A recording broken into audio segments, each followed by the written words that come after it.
প্রধানমন্ত্রীর ৭৫তম জন্মদিবসে ভারতীয় সংগ্রহশালায় আয়োজিত হলো বিশেষ প্রদর্শনী। কেন্দ্রীয় সরকারের বিভিন্ন জনকল্যাণমূলক প্রকল্প ছাড়াও প্রধানমন্ত্রীর কার্যকালে নানা স্মরণীয় ঘটনাবলী এবং তার জীবন সংক্রান্ত বহু তথ্য সম্বলিত এই প্রদর্শনীর উদ্বোধন করেন রাজ্যসভার সাংসদ শ্রমিক ভট্টাচার্য। ১৭ই সেপ্টেম্বর দেশ জুড়ে মহা সমারোহে পালিত হচ্ছে ভারতবর্ষের প্রধানমন্ত্রী নরেন্দ্র মোদীর জন্মদিবস।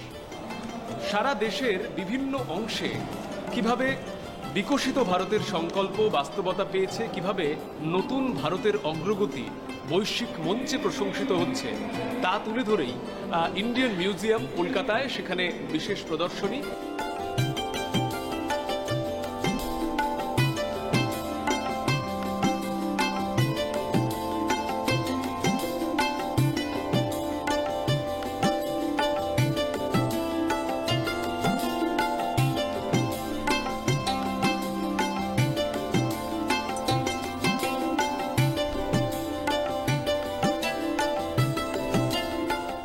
এই মুহূর্তে সারা ভারতবর্ষের কাছে নরেন্দ্র মোদীর সামনে অন্য কোনো বিকল্প নেই।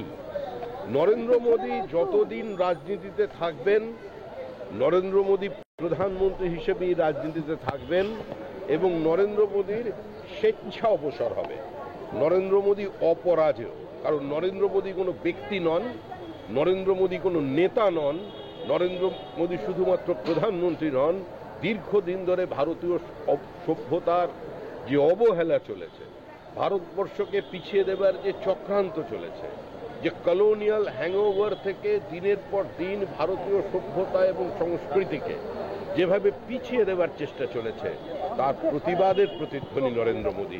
সেটাকে কেউ বাজেয়াপ্ত করতে পারবে। কিভাবে নরেন্দ্র মোদী তার দীর্ঘ প্রশাসনিক জীবনে কাজ করেছেন এবং আগামী দিনে 2047 সালের মধ্যে এই বিকশিত ভারতের স্বপ্ন বা সংকল্প পূরণ করা হবে, তা নিয়েও কিন্তু বার্তা রয়েছে। সৈকত বিশ্বাসের সঙ্গে সৌরজ্যোতি বন্দ্যোপাধ্যায়, দূরদর্শন সংবাদ, কলকাতা।